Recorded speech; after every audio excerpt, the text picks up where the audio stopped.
دیکھا جی، پاکستان میں مختلف علمی تاریخی بحثیں آج کل چھڑی ہوئی ہیں. مختلف علماء یزید کے بارے میں، معاویہ کے رضی اللہ تعالیٰ عنہ کے بارے میں، واقعہ کربلا، باغ فدق، سیدنا فاطمہ کا، ان سب چیزوں پہ گفتگو کر رہے ہیں. ایک بحث و نزاع کی روایت زندہ ہوئی ہے.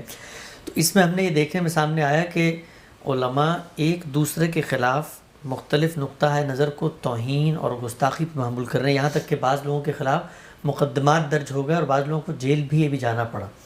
تو یہ آپ نے تو بہت تفصیل سے بتایا کہ تاریخی واقعات کو کیسے دیکھنا چاہیے، لیکن علماء کو جو اس وقت اس میں انوالو ہیں اور وہ دوسرے کے موقف کو گستاخی قرار دے کے FIR کٹوا رہے ہیں یا اس کو توہین قرار دے رہے ہیں، اس فضا کو آپ علمی روایت کے ارتقاء میں کیسے دیکھیں؟ بہت افسوسناک. اصل میں اس کا خاتمہ ہو جانا چاہیے. علماء کو سمجھنا چاہیے یہ عبرت کا باب ہے، ایسے نہیں کریں کبھی وہ. یعنی صحیح طریقہ یہی ہے کہ آپ کسی چیز سے اختلاف رکھتے ہیں تو بس اپنے اختلاف کو دلائل کے ساتھ بیان کریں. ہر چیز میں گستاخی ڈھونڈنے کا طریقہ یہ لوگوں کے درمیان نفرت پیدا کرتا ہے.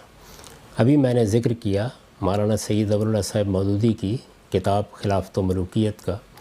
خلافت و ملوکیت کے بہت سے مباحث سے مجھے بھی اختلاف ہے. بعد کی تحقیقات سے میرا زاویہ نظر بھی بعض معاملات میں مختلف بن گیا.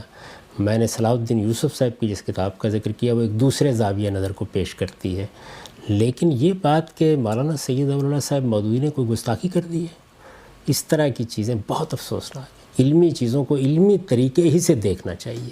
ایک مسلمان جو اللہ پر ایمان رکھتا ہے، اللہ کے پیغمبروں پر ایمان رکھتا ہے، صحابہ کرام کے ساتھ محبت کرتا ہے، کیوں گستاخی کرے گا؟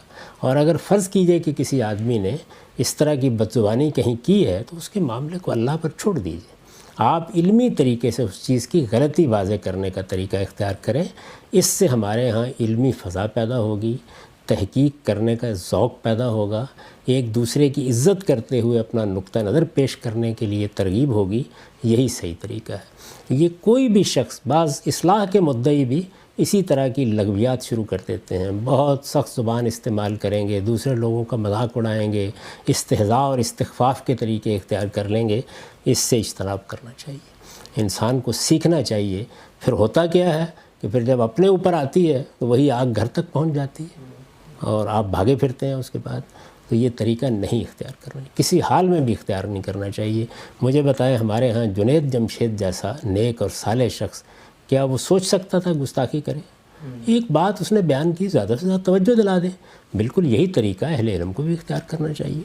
یعنی آپ اتنی بات کہہ کے خاموش ہو جائیں کہ بھائی آپ کا یہ اسلوب ٹھیک نہیں تھا، آپ نے بتا دیا.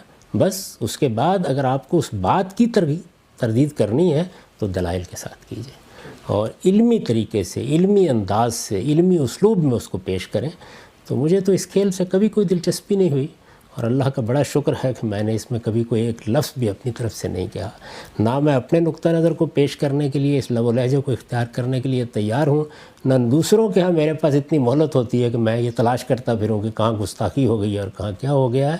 ہر شخص اپنے اعمال کے لیے جواب دے، قیامت میں خدا کی عدالت میں پیش ہو جائے گا. علمی طریقے سے کسی غلطی پر توجہ دلانی ہے. بلکہ میں تو اب اس سے بھی آگے پہنچ گیا ہوں کہ دوسروں کی غلطیاں چننے اور ان کو توجہ دلانے سے دلچسپی کیا ہے؟